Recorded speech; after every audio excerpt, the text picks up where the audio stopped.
특급 호텔 피로연이었습니다. 신부 입장 음악이 울렸습니다.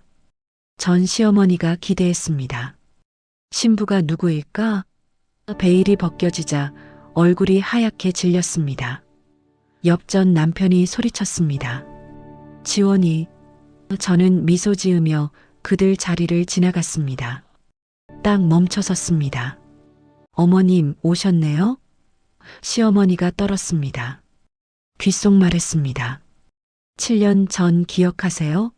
재혼 못한다고 하셨죠? 시어머니가 주저앉았습니다. 전 남편이 땀을 흘렸습니다. 이게 무슨... 하지만 그들은 몰랐습니다. 제가 일부러 남편을 통해 둘을 초대했다는 것을 말입니다. 5년 전 봄이었습니다. 25살에 김태준을 만나 결혼했는데 당시 그는 서울대 경영학과를 졸업하고 대기업에 입사한 지 1년째였습니다. 중매로 만난 자리에서 그가 건넨 명함을 받아들었을 때 친정 부모님이 얼마나 기뻐하셨는지 아직도 생생합니다. 시골에서 농사 짓는 부모님께서는 딸이 서울 사는 대기업 직원과 결혼한다는 사실에 감격하셨고 저도 평범한 행복을 꿈꾸며 시집을 갔습니다.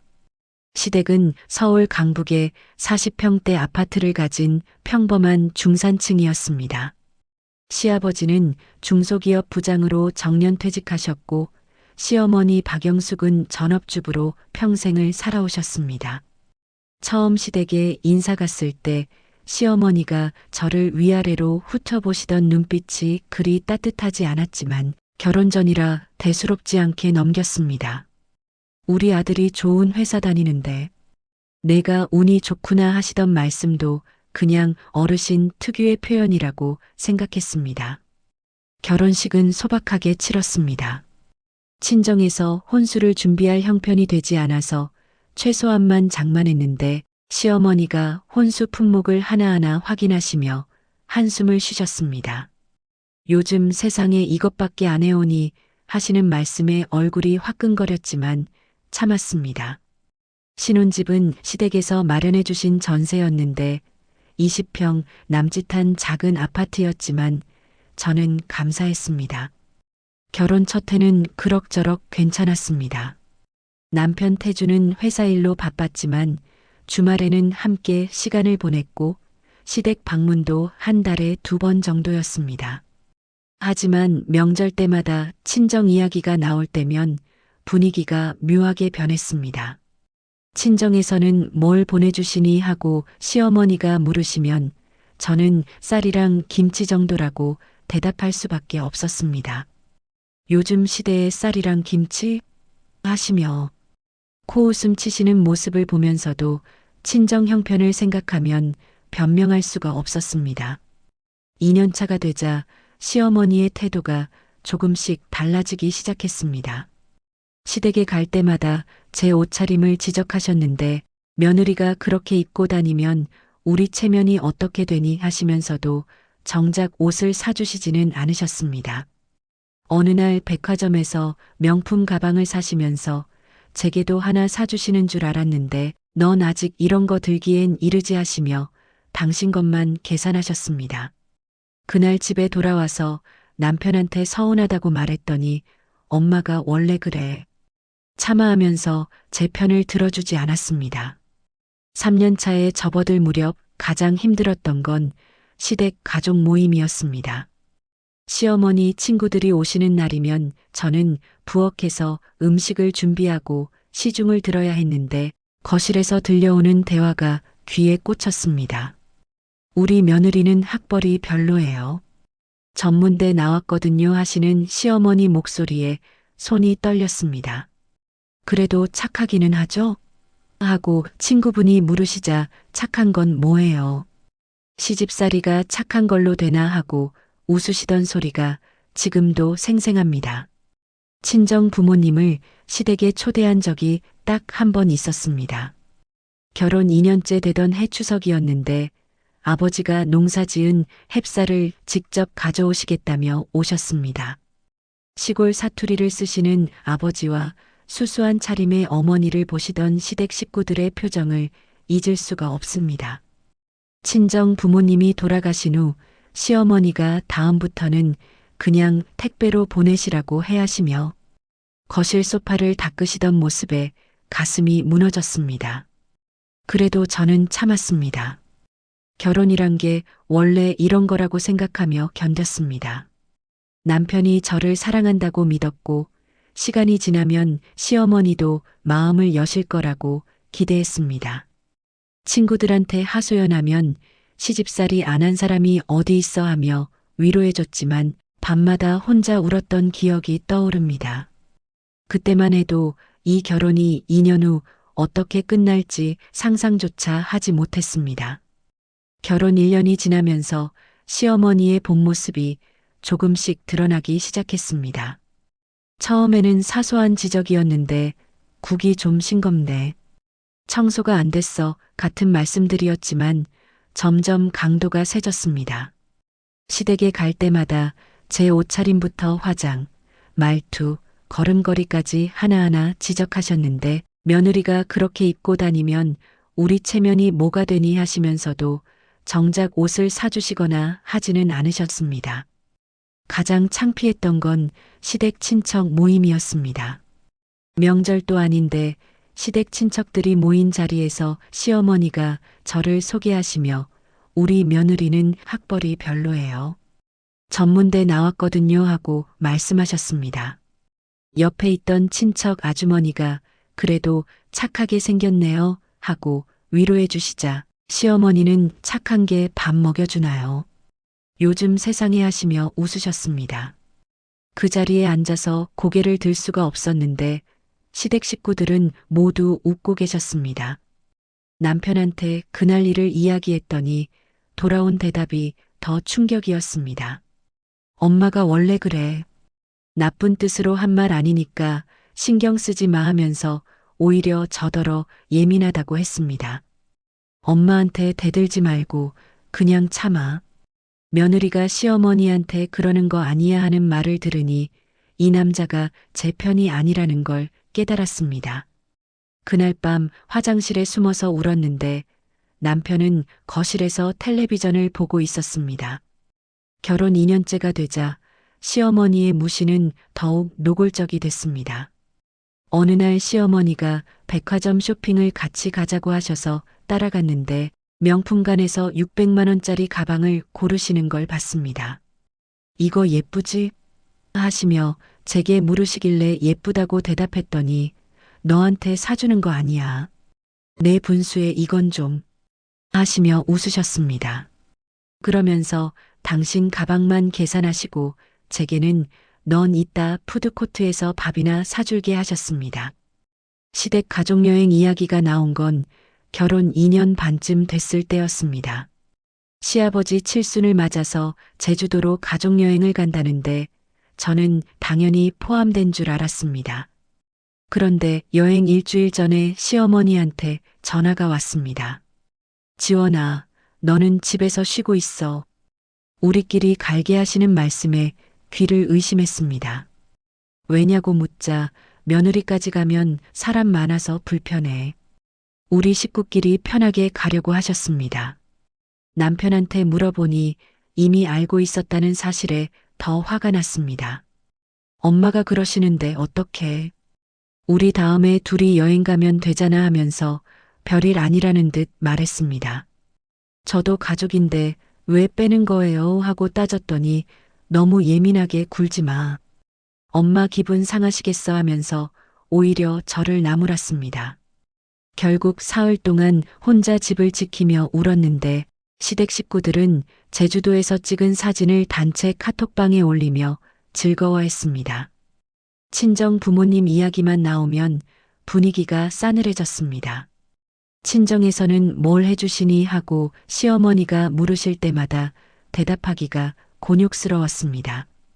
시골에서 농사 짓는 부모님이 해주실 수 있는 건 쌀이랑 김치, 채소 정도였는데 요즘 시대에 그것밖에 못 해주니 하시며 한숨 쉬시는 모습을 볼 때마다 친정 부모님께 죄송했습니다. 우리는 지원이 시집 보낼 때 전세금도 보태줬는데 친정에서는 뭘 해줬니 하시는 말씀에 고개를 들 수가 없었습니다. 명절 때마다 시댁 친척들이 모이면 저는 부엌에서 나올 수가 없었습니다. 설거지하고 음식 나르고 차 따르는 일만 계속했는데 한 번은 화장실 가려고 거실을 지나가다가 시어머니와 친척 아주머니들의 대화를 엿듣게 됐습니다. 우리 며느리 친정이 시골이라 별로예요. 그래도 순하잖아. 순한 게 뭐가 중요해요. 집안이 받쳐줘야지 하는 소리에 화장실에서 한참을 울었습니다. 결혼 3년째가 되자 시댁 생활이 지옥처럼 느껴졌습니다. 매주 일요일마다 시댁에 가야 했는데 갈 때마다 뭔가 지적당하고 무시당하는 게 일상이 됐습니다. 남편은 점점 더 엄마 편만 들었고 내가 엄마한테 잘하면 엄마도 풀리실 거야 하면서 모든 책임을 제게 떠넘겼습니다. 친정 부모님한테 하소연할 수도 없었는데 노부모님 마음만 아프게 할 것 같아서 혼자 사겼습니다. 그때만 해도 아이가 생기면 달라질 거라고 믿었습니다. 손주만 보면 시어머니도 마음을 여실 거라고 기대했습니다.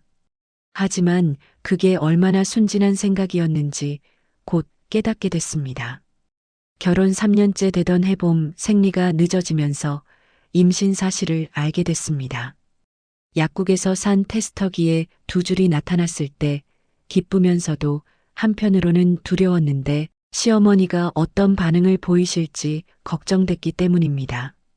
남편한테 먼저 이야기했더니 기뻐하면서 당장 시댁에 알리자고 했습니다.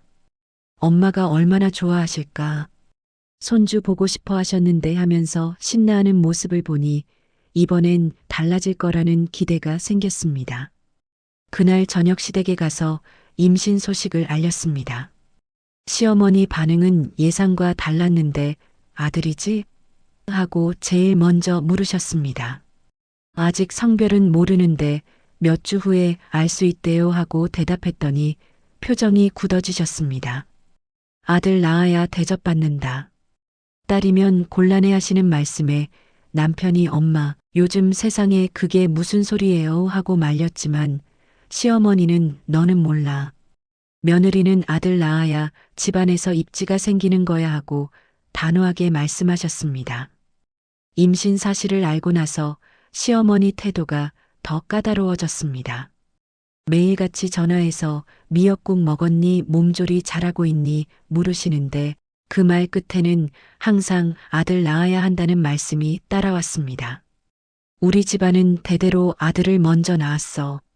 너도 아들 낳아야 해. 아들 낳으면 600만 원짜리 가방 사줄게 하시면서 은근히 압박하셨는데 처음엔 농담인 줄 알았지만 점점 진심이라는 걸 알게 됐습니다. 임신 5개월째 되던 날 산부인과에서 성별을 확인할 수 있다고 해서 남편과 함께 갔습니다. 초음파 화면을 보면서 의사 선생님이 딸이네요. 축하드려요 하고 말씀하셨는데 남편 얼굴이 순간 굳어지는 게 보였습니다. 딸이요? 하고 되묻는 목소리에서 실망감이 묻어났는데 제 가슴이 철렁 내려앉았습니다. 병원을 나오면서 괜찮아. 다음에 아들 낳으면 되지 하는 남편 말에 아이가 뱃속에 있는데 벌써 다음 아이 이야기를 하는 게 믿기지 않았습니다. 시댁에 성별을 알려야 하는 날이 가장 두려웠습니다. 저녁 식사 자리에서 시어머니가 성별 나왔어? 하고 물으셨을 때 차마 대답하기가 힘들었습니다. 딸이요 하고 조심스럽게 말하자 시어머니 얼굴이 싸늘하게 변했습니다. 젓가락을 내려놓으시더니 한참 동안 말이 없으셨는데 그 침묵이 더 무서웠습니다. 다시 검사해봐. 요즘 초음파도 틀릴 수 있다잖아 하시는 말씀에 남편이 엄마 확실하대요 하고 대답했지만 시어머니는 고개를 저으셨습니다. 며칠 후 시어머니한테서 전화가 왔습니다. 지원아, 나 좀 보자 하시면서 집 근처 카페로 나오라고 하셨는데 목소리가 평소와 달라서 불길한 예감이 들었습니다. 카페에서 마주 앉은 시어머니가 조용히 말씀하셨습니다. 지원아, 솔직히 말할게. 첫째는 아들이어야 해. 지금이라도 늦지 않았으니까 지우고. 다시 낳자 하시는 말을 듣는 순간 귀를 의심했습니다. 어머니, 지금 무슨 말씀을 하고 되물었더니 낙태 말하는 거야. 요즘 병원에서 깨끗하게 해준대 하시며 당연하다는 듯 말씀하셨습니다. 손이 떨려서 컵을 제대로 잡을 수가 없었습니다. 어머니, 이미 5개월이에요. 뱃속에서 움직이는데 어떻게 그런 말씀을 하세요 하고 울먹이며 말했더니 시어머니는 그러니까 빨리 결정해야지. 더 늦으면 정말 못해 하시면서 오히려 저를 다그치셨습니다. 다시 낳으면 되잖아. 이번엔 딸이니까 다음엔 아들 낳으면 돼. 내가 우리 집안 생각한다면. 당연히 그래야지 하시는 말씀에 소름이 돋았습니다. 그날 집에 돌아와서 남편한테 시어머니가 한 말을 그대로 전했습니다. 어머니가 낙태하라고 하셨어요 하고 울면서 말했더니 남편 반응이 더 충격적이었습니다. 엄마 입장도 이해는 가. 우리 집안이 원래 장손을 중요하게 생각하거든 하면서 시어머니 편을 드는 게 아니겠습니까? 그래도 이미 생명인데 어떻게 그래요 하고 소리쳤더니 나도 낙태하라는 건 아니야. 근데 엄마 마음도 이해해줘 하면서 어정쩡한 태도를 보였습니다. 저는 단호하게 거부했습니다. 절대 안 해요. 이 아이는 제 딸이에요 하고 선언했더니 그때부터 시댁 분위기가 싸늘하게 변했습니다. 시어머니는 전화도 받지 않으셨고 남편은 내가 너무 고집 센 거 아니야 하면서 저를 탓했습니다. 엄마 기분 풀어드려야 하는 거 아니야. 우리가 나중에 아들 낳으면 되잖아 하는 말을 들으니 이 사람이 정말 제 남편이 맞나 싶었습니다. 임신 6개월째 되던 날 시어머니한테서 다시 연락이 왔습니다. 낙태는 안 한다고 했지? 그럼 이혼해 하시는 말에 정신이 아찔했습니다. 어머니 무슨 말씀을 하고 되묻자 딸 낳을 거면 우리 집에 있을 이유가 없어. 아들도 못 낳는 주제에 우리 집안 망치게 둘 수 없거든 하시며 단호하게 말씀하셨습니다. 태준이한테도 이야기했어. 너랑 이혼하라고 했으니까 각오해 하시는 말을 듣고 전화를 끊었습니다. 그날 밤 남편이 퇴근해서 돌아왔을 때 물어봤습니다. 어머니한테 이혼 이야기 들으셨어요? 하고 묻자 남편이 고개를 끄덕였습니다. 들었어. 엄마가 화가 많이 나셨더라 하면서 시어머니 눈치만 보는 모습에 실망했습니다. 그래서 당신은 뭐라고 하셨어요? 하고 다그쳤더니 일단 진정시키려고 알겠다고 했어 하는 대답이 돌아왔습니다. 알겠다고요? 이혼하겠다고요? 하고 소리쳤더니 아니, 그게 아니라 하면서 말을 흐렸습니다. 그날 밤 뱃속 아이가 발로 차는 걸 느끼면서 결심했습니다. 이 아이만은 지켜야겠다고 다짐했습니다. 설령 이혼하게 되더라도 이 아이를 지우지는 않겠다고 마음먹었는데 그때는 정말로 이혼하게 될 줄 몰랐습니다. 임신 7개월이 되자 시어머니의 이혼 압박이 본격화됐습니다. 남편이 퇴근할 때마다 시댁에서 전화가 와서 1시간씩 통화하는 게 일상이 됐는데 거실에서 통화하는 남편 목소리가 들렸습니다. 엄마 알겠어요. 생각해 볼게요. 네, 그게 나을 것 같아요 하는 말들을 들으며 제 운명이 결정되고 있다는 걸 느꼈습니다. 어느 날 저녁 남편이 조심스럽게 말을 꺼냈습니다. 지원아, 우리 이야기 좀 해야 할 것 같아 하면서 소파에 앉으라고 했습니다. 이혼하자. 엄마가 원하시잖아 하는 말을 듣는 순간 머리가 하얘졌습니다. 당신 진심이에요? 하고 물었더니 미안해. 근데 엄마를 계속 화나게 할 순 없잖아 하면서 시어머니 눈치만 봤습니다. 뱃속에 당신 아이가 있는데 어떻게 그런 말을 해요 하고 울먹였지만 그러니까 미안하다고 하면서 고개를 돌렸습니다. 며칠 후 시댁에서 가족회의가 소집됐습니다. 시부모님과 남편 그리고 저까지 4명이 마주 앉았는데 분위기가 살벌했습니다. 시어머니가 먼저 말을 꺼냈습니다. 지원아, 이혼하는 게 서로한테 좋을 것 같아.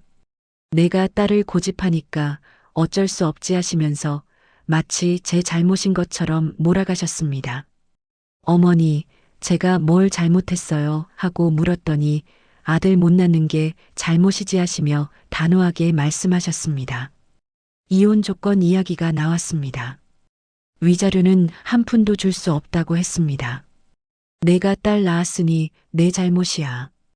위자료는 무슨 하시는 시어머니 말씀에 남편도 고개를 끄덕였습니다. 양육권은 내가 가져가. 우리는 딸 필요 없어. 양육비도 기대하지 마. 우리가 왜 딸 키우는데 돈을 내야 해 하시는 말들을 들으며 이 사람들이 정말 인간인가 싶었습니다. 변호사를 선임할 돈도 없었기에 혼자서 이혼 서류를 준비해야 했습니다. 친정 부모님한테 알리기가 너무 두려웠는데 결국 전화를 걸어 사실대로 말씀드렸습니다. 아빠, 저 이혼해요 하고 울면서 말씀드리자 아버지가 한참 동안 말이 없으셨습니다. 딸 낳는다고 쫓겨나는 거냐 하시는 아버지 목소리에서 분노와 슬픔이 섞여 있었습니다. 죄송해요. 아빠하고 계속 사과했지만 제 잘못이 아닌데도 미안했습니다. 이혼 서류를 쓰는 날은 평생 잊을 수 없을 것 같습니다. 구청 앞 카페에서 만났는데 시어머니까지 함께 오셨습니다. 내가 확인해야지. 내가 이상한 조건 넣을까봐 하시면서 서류를 하나하나 검토하셨습니다.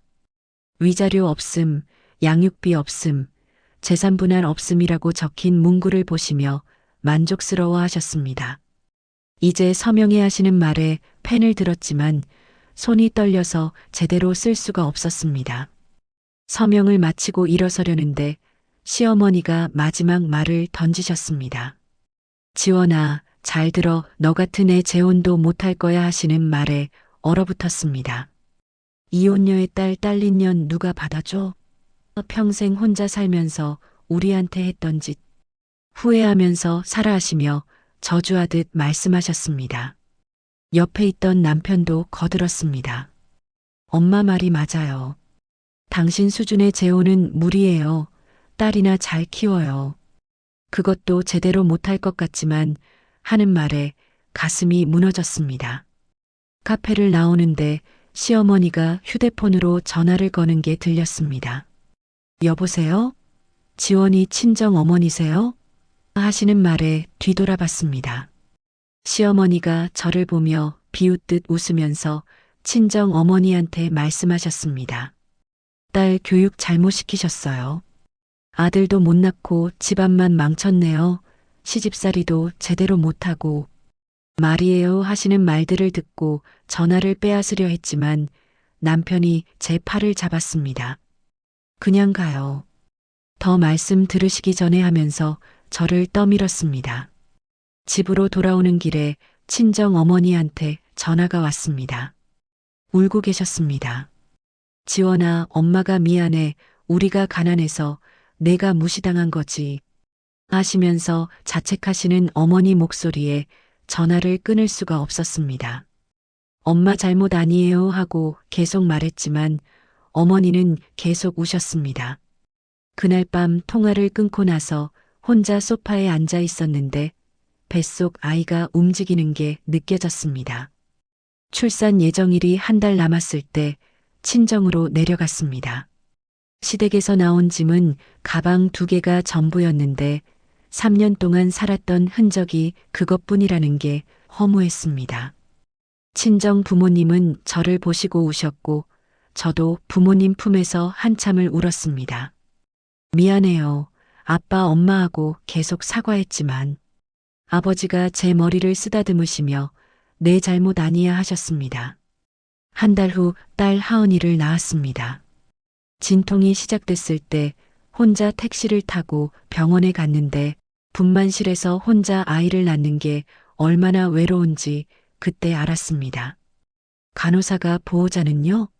하고 물었지만 없어요 하고 대답할 수밖에 없었습니다. 아이가 태어나 첫 울음을 터뜨렸을 때 눈물이 났는데 기쁨보다는 막막함이 더 컸습니다.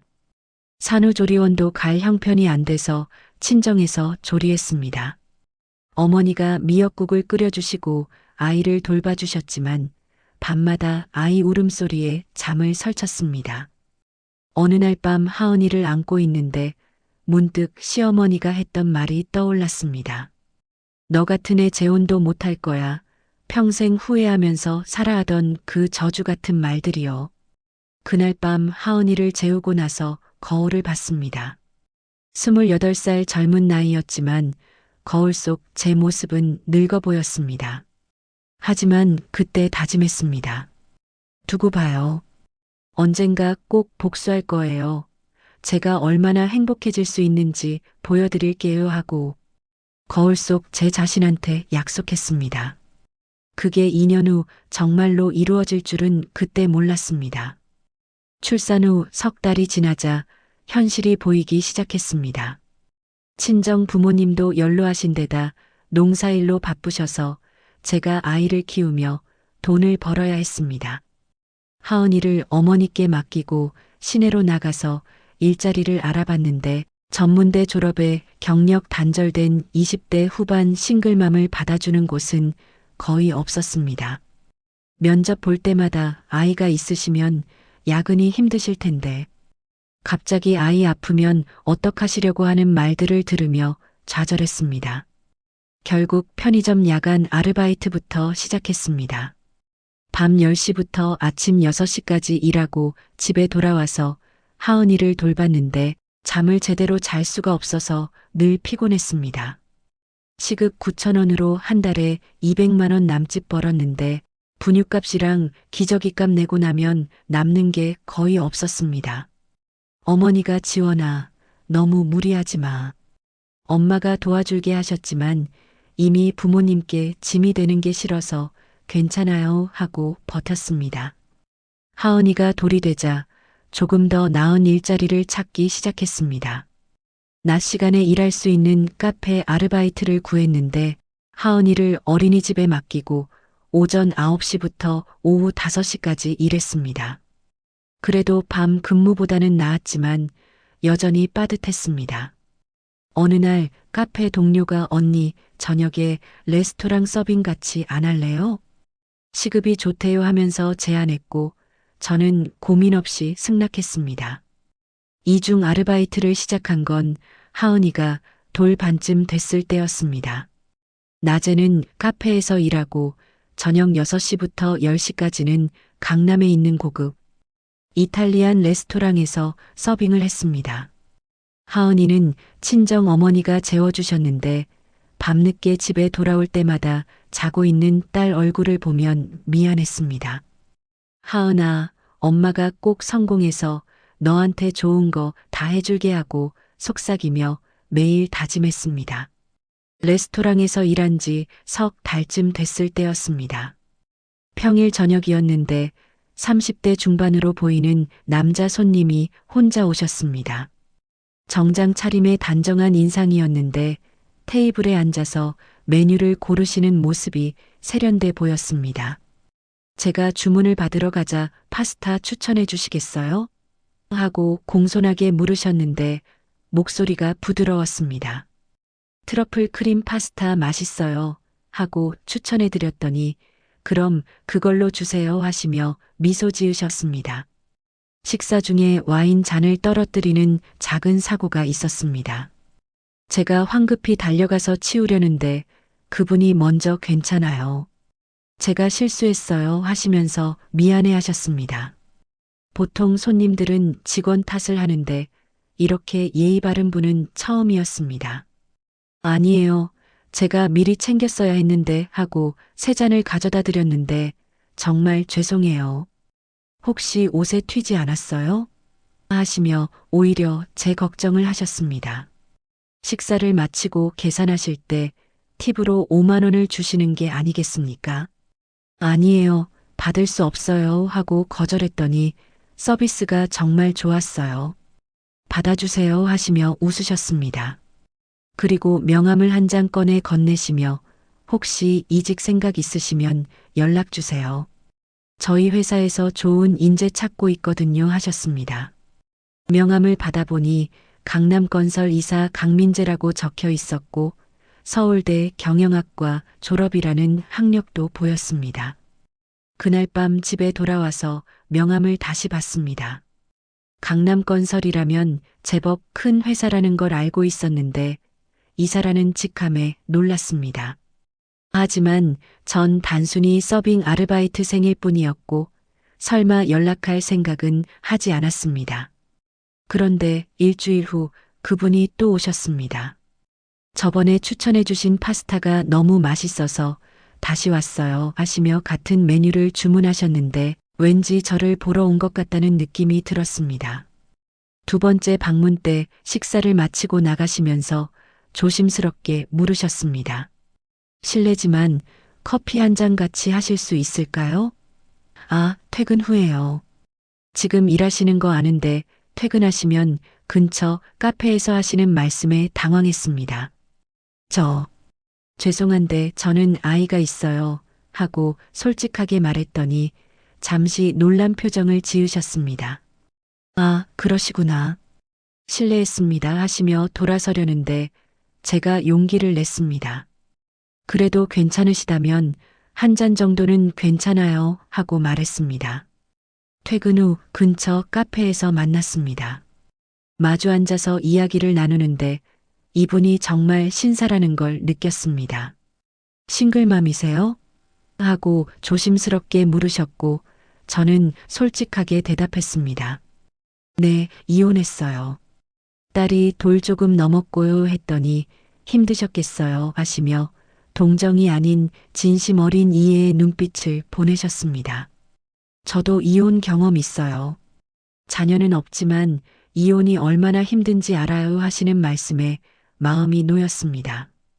대화를 나누다가 자연스럽게 학력 이야기가 나왔습니다. 대학은 어디 나오셨어요? 하고 물으시길래 전문대 나왔어요. 하고 부끄럽게 대답했더니 상관없어요. 학력이 사람을 말해주진 않잖아요 하시며 웃으셨습니다. 민재 씨는 서울대 나오셨더라고요. 명함에서 봤어요 했더니 네, 경영학과 나왔어요 하셨습니다. 그 순간 머릿속에 번개가 쳤습니다. 전 남편 김태준도 서울대 경영학과였기 때문입니다. 조심스럽게 물어봤습니다. 혹시 김태준이라는 분 아세요? 했더니 깜짝 놀라시며 우리 과 동기인데 어떻게 아세요? 하고 되물으셨습니다. 심장이 빠르게 뛰었는데 이게 우연일까 운명일까 싶었습니다. 그냥 아는 사람이에요 하고 얼버무렸지만 속으로는 이거다 싶었습니다. 바로 이 사람이야. 이 사람을 통해서 복수할 수 있어 하는 생각이 머릿속을 가득 채웠습니다. 그날 이후 강민재 씨와 자주 만났습니다. 처음엔 조심스러웠지만 점점 편해졌고 한 달쯤 지났을 때 고백을 받았습니다. 지원 씨, 저랑 사귀어 주실 수 있을까요? 아이 있는 거 상관없어요. 아이들 좋아해요 하시는 말을 들으며 눈물이 났습니다. 2년 전 시어머니가 했던 너 같은 애 재혼도 못할 거야 하던 저주가 떠올랐기 때문입니다. 강민재 씨와 사귀기 시작하면서 제 인생이 조금씩 달라지기 시작했습니다. 처음에는 싱글맘인 제가 재벌 2세와 사귄다는 게 믿기지 않았지만 민재 씨는 하은이를 친딸처럼 아껴주셨습니다. 주말마다 하은이와 함께 놀이터에 가고 하은아, 아저씨랑 놀자 하시며 그네를 밀어주시는 모습을 볼 때마다 감동했습니다. 이런 사람도 있구나 싶었는데 전 남편과는 너무 달랐습니다. 교제한 지 6개월쯤 됐을 때 민재 씨 부모님을 뵙게 됐습니다. 재벌가 어르신들이라 거절당할 줄 알았는데 회장님과 회장 부인께서 따뜻하게 맞아주셨습니다. 지원 씨, 우리 아들이 많이 좋아해요. 아이 있는 거 상관없어요. 우리도 손주 보고 싶었는데 잘 됐네요 하시는 말씀에 눈물이 날 뻔했습니다. 2년 전 시댁에서 받았던 모욕과는 너무나 달랐기 때문입니다. 딸 낳았다고 쫓아낸 시어머니와 딸도 환영한다는 새 시어머니의 차이가 극명했습니다. 교제 1년이 되던 날 민재 씨가 청혼했습니다. 고급 레스토랑에서 무릎 꿇고 반지를 꺼내시며 지원 씨, 저랑 결혼해 주세요 하으니 엄마도 되고 제 아내도 돼주세요 하시는 말에 네라고 대답하면서 울었습니다. 행복한 눈물이었지만 한편으로는 2년 전 저를 저주했던 시어머니 얼굴이 떠올랐습니다. 너 같은 애 재혼도 못할 거야 하던 그 말이 얼마나 틀렸는지 보여주고 싶었습니다. 결혼 준비를 하면서 복수 계획을 구체화하기 시작했습니다. 어느 날 밤 민재 씨와 단둘이 있을 때 조심스럽게 말을 꺼냈습니다.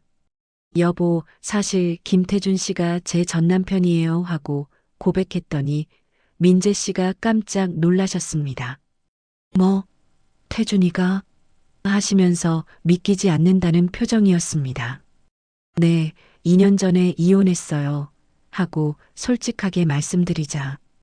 그래서 태준이 이름 물어봤구나 하시며 이해하셨습니다. 전 시댁에서 받았던 모욕들을 하나하나 말씀드렸습니다. 시어머니가 딸 낳는다고 낙태 강요했어요. 이혼할 때 재혼도 못할 거야 하면서 저주하셨고요. 친정 부모님한테 전화해서 딸 교육 잘못시켰다고 모욕하셨어요. 하고 말하니 민재 씨 얼굴이 굳어졌습니다. 그런 일이 있었어요? 하시며 분노하셨는데 제가 복수하고 싶어요. 하고 솔직하게 말씀드렸습니다. 민재 씨가 제 손을 잡으시며 물으셨습니다.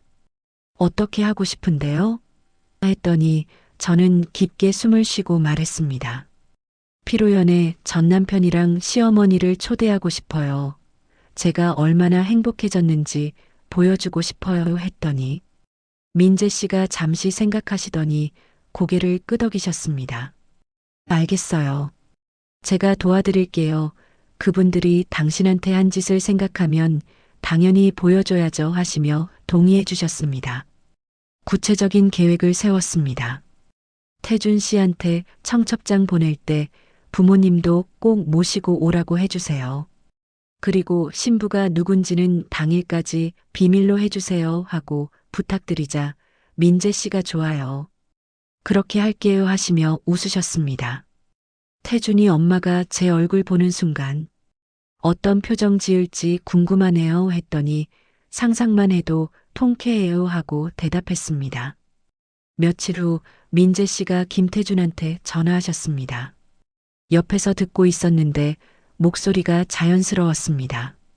야, 태준아, 오랜만이다. 나 결혼한다 하는 말에 전화기 너머로 축하한다는 목소리가 들렸습니다. 신부가 누구야?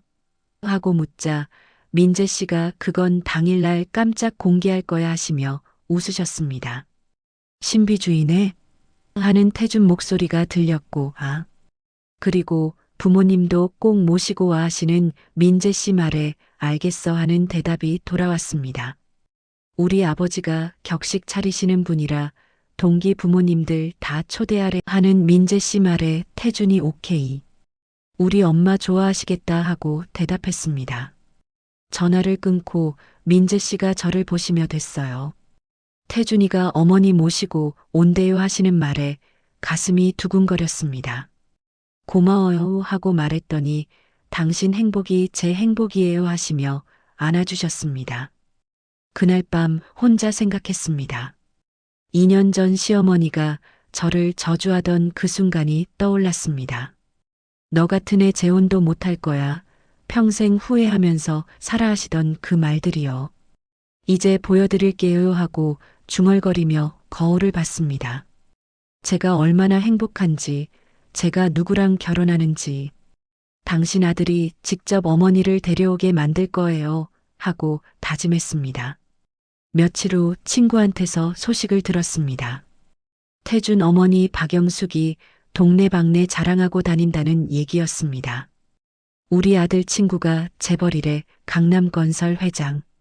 아들 결혼식 간다 하면서 미용실 가고 명품 드레스 사러 다닌다는 소식이었습니다. 신부가 누구래요? 하고 사람들이 물으면 그건 비밀이래. 당일날 공개한대 하면서 신나한다는 이야기를 듣고 웃음이 나왔습니다. 웨딩드레스를 고르는 날 거울 앞에 섰습니다. 새하얀 드레스를 입고 서 있는 제 모습이 꿈만 같았습니다. 이 모습을 꼭 보여드려야죠 하고 중얼거리며 웨딩 플래너한테 부탁했습니다. 신부 측 VIP석에 박영숙, 김태준 자리 배치해주세요. 제일 앞자리요. 신부 얼굴 제일 잘 보이는 곳으로 했더니 알겠습니다 하는 대답이 돌아왔습니다. 피로연 일주일 전 하은이를 재우고 나서 창문 밖을 바라봤습니다. 2년 전 그날 저주하시던 그 입으로 아드님이 직접 어머니를 데려오시네요 하고 중얼거렸습니다. 제가 얼마나 행복한지 보여드릴게요. 그게 제가 드릴 수 있는 마지막 선물이에요.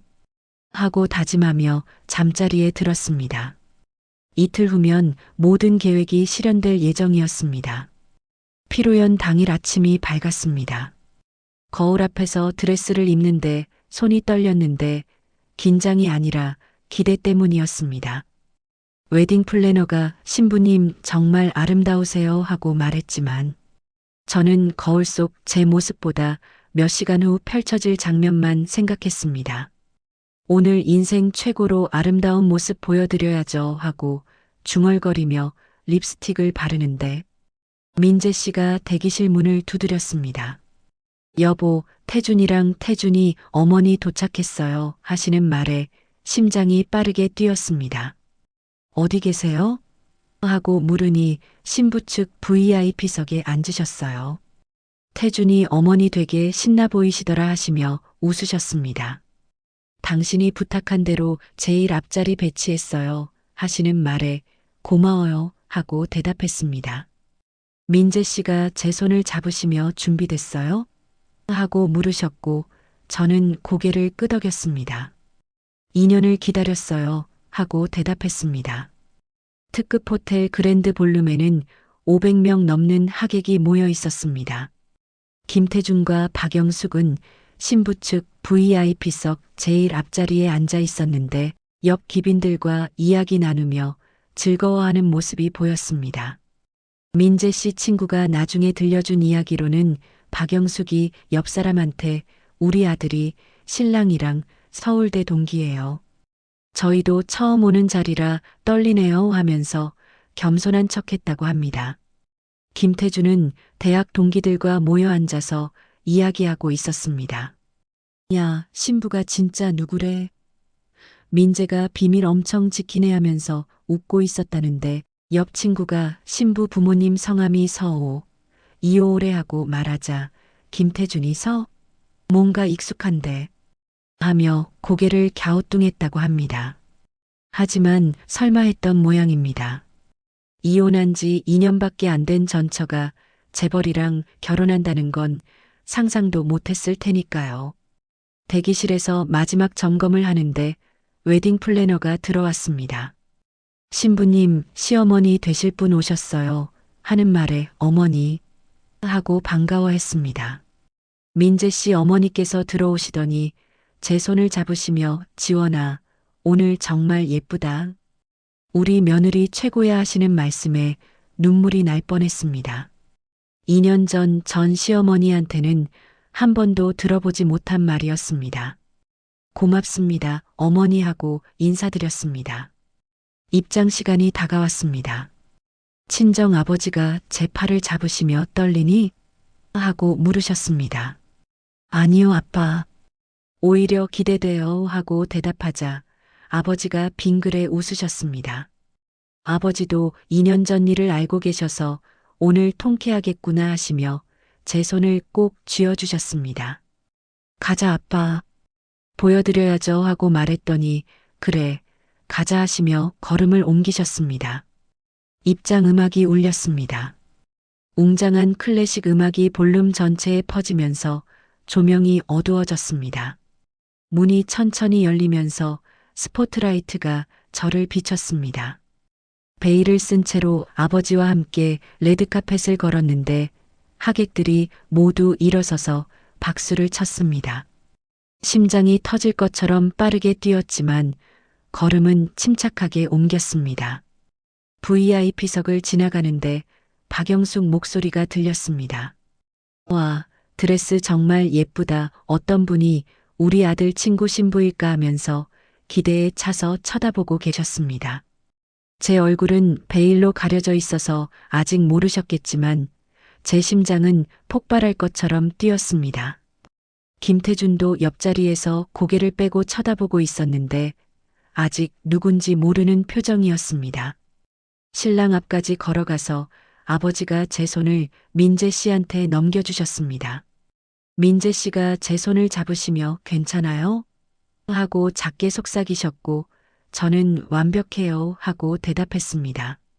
하은이가 뒤에서 꽃을 뿌리며 따라왔는데 너무나 사랑스러웠습니다.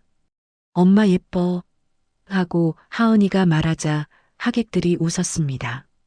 사회자가 마이크를 잡았습니다. 이제 신부의 베일을 벗기는 순간입니다 하는 말에 볼륨이 조용해졌습니다. 민재 씨가 천천히 제 베일을 들어 올렸습니다.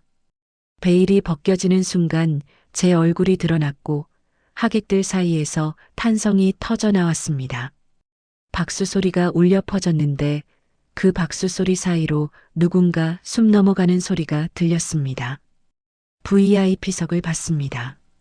박영숙이 입을 떡 벌린 채 얼어붙어 있었습니다. 얼굴이 새하얗게 질린 채로 저를 쳐다보고 계셨는데 손에 들고 있던 핸드백이 바닥에 떨어졌습니다. 옆에 있던 귀부인이 어머님 괜찮으세요? 하고 물었지만 박영숙은 대답도 못하셨습니다. 저건 하고 중얼거리시는 입술이 떨리고 계셨습니다.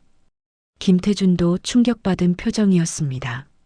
친구들 사이에 앉아 있다가 벌떡 일어서며 지원이 하고 소리쳤습니다. 주변 사람들이 다 쳐다봤는데 옆 친구가 야, 너 신부 알아?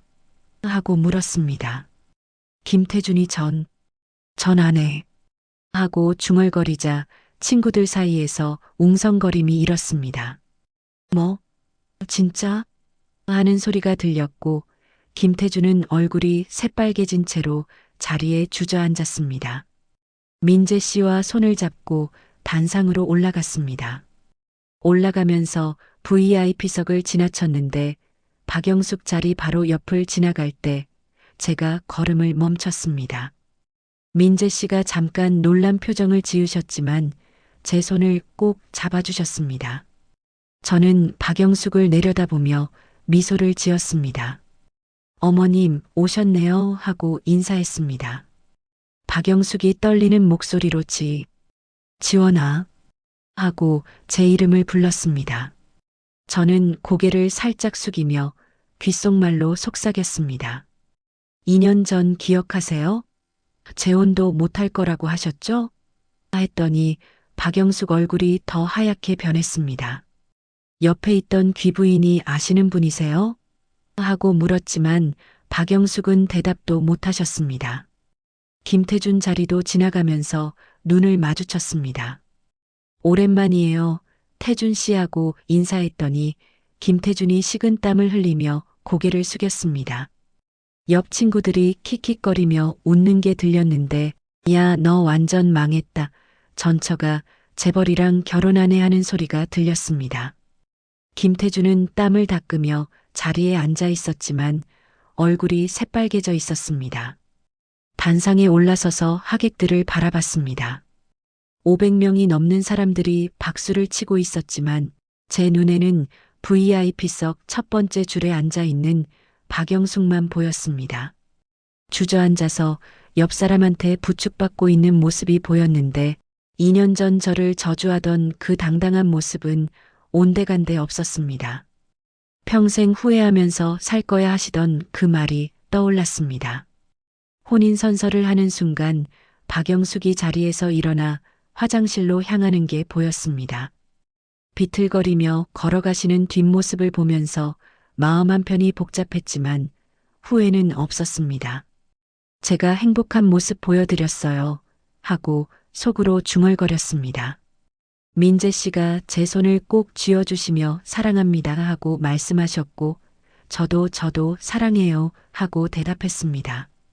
피로연이 시작됐지만 박영숙은 자리로 돌아오지 않으셨습니다. 김태준도 자리를 이탈해서 어디론가 사라졌습니다. 친구들이 야 태준이 어디 갔어? 하고 찾았지만 보이지 않았습니다. 나중에 들은 이야기로는 화장실에서 어머니랑 만나서 둘 다 패닉 상태였다고 합니다. 엄마, 이게 무슨 일이에요 저. 여자가 왜 여기 있어 하면서 당황했다고 하는데 상상만 해도 통쾌했습니다. 피로연이 한창 진행되는 동안 박영숙과 김태준은 보이지 않았습니다. 하객 인사 시간이 되었을 때도 두 사람은 나타나지 않았는데 웨딩 플래너가 와서 말했습니다. 신부님, 화장실 근처에서 두 분이 계시던데 나오실 생각을 안 하시네요 하는 말에 제가 직접 가보겠습니다 하고 대답했습니다. 화장실 복도에서 박영숙과 김태준을 발견했습니다. 둘 다 벽에 기대 서 있었는데 박영숙은 눈이 퉁퉁 부어 있었고 김태준은 넥타이를 풀어헤친 채 망연자실한 표정이었습니다. 제가 다가가자 두 사람 모두 깜짝 놀라며 저를 쳐다봤습니다. 어머님, 태준 씨, 왜 인사 안 하세요? 하고 물었습니다. 박영숙이 떨리는 목소리로 말했습니다. 지원아, 그때 내가 잘못했어.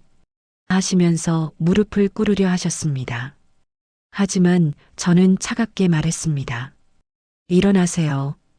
용서는 안 해요. 2년 전 어머님이 하신 말 기억하세요? 재혼도 못할 거라고 평생 후회하면서 살 거라고 하셨죠 했더니 박영숙이 고개를 떨구셨습니다. 김태준이 끼어들었습니다. 지원아, 축하해. 하면서 어색하게 말했는데 저는 그를 쳐다보며 말했습니다. 고마워요. 태준 씨 덕분에 어머님 모시고 오셨네요. 당신이 직접 어머님을 이 자리에 데려왔다는 게 정말 아이러니하죠? 했더니 김태준 얼굴이 새빨개졌습니다. 민재 씨가 복도로 걸어오시며 제 어깨를 감싸 안으셨습니다. 여보, 하객들 기다려요 하시면서 김태준을 보셨습니다. 태준아, 미안. 나 내 전처랑 결혼했네. 좋은 사람이야. 내가 행복하게 해줄게 하시는 말에 김태준이 고개를 숙였습니다. 박영숙은 그 자리에 주저앉아 울고 계셨습니다. 저는 마지막으로 말했습니다. 어머님, 감사해요. 덕분에 제가 얼마나 행복한지 보여드릴 수 있었으니까 이게 제가 드릴 수 있는 마지막 선물이에요. 하고 돌아서서 민재 씨와 함께 걸어갔습니다. 뒤에서 박영숙이 흐느끼는 소리가 들렸지만 뒤돌아보지 않았습니다. 2년이 지났습니다. 지금 저는 32살이 됐고 하은이는 4살이 됐습니다. 민재 씨와의 사이에서 아들도 낳았는데 돌이 갓 지났습니다. 강남 아파트에서 행복하게 살고 있고 시부모님은 하은이를 친손녀처럼 아껴주십니다. 민재 씨는 최고의 남편이자 아버지입니다. 가끔 김태준 소식이 들려옵니다. 그날 이후 동기 모임에 나가기 민망해한다는 얘기였고 친구들한테 계속 놀림받는다고 합니다. 박영숙은 그날 이후 우울증으로 약을 먹고 계시다는 소식도 들었습니다. 아들한테 엄마가 잘못했다 하시면서 계속 자책하신다고 합니다. 저는 후회하지 않습니다. 복수는 제가 직접 하지 않았습니다. 그분들이 스스로 무덤을 팠고 저는 그저 제 행복을 보여드렸을 뿐입니다. 2년 전 저를 저주하셨던 그 말들이 얼마나 틀렸는지 증명했습니다. 제 행복이 가장 큰 복수였습니다. 2년 전 시어머니는 제게 저주했습니다. 너 같은 애 재혼도 못할 거야 하고 말입니다. 하지만 저는 재혼했고 재벌가 며느리가 됐습니다. 시어머니는 아들을 통해 제 결혼식에 오셨고 신부가 저라는 걸 알고 무너지셨습니다. 복수는 제가 직접 하지 않았습니다. 그저 제 행복을 보여드렸을 뿐입니다. 사람을 무시하고 저주하면 결국 그 말이 자신에게 돌아옵니다. 저는 지금 너무 행복합니다. 딸 하은이와 아들, 그리고 사랑하는 남편과 함께 웃으며 삽니다. 2년 전 저를 쫓아냈던 그분들은 후회하며 사십니다. 행복이 최고의 복수라는 걸 증명했습니다.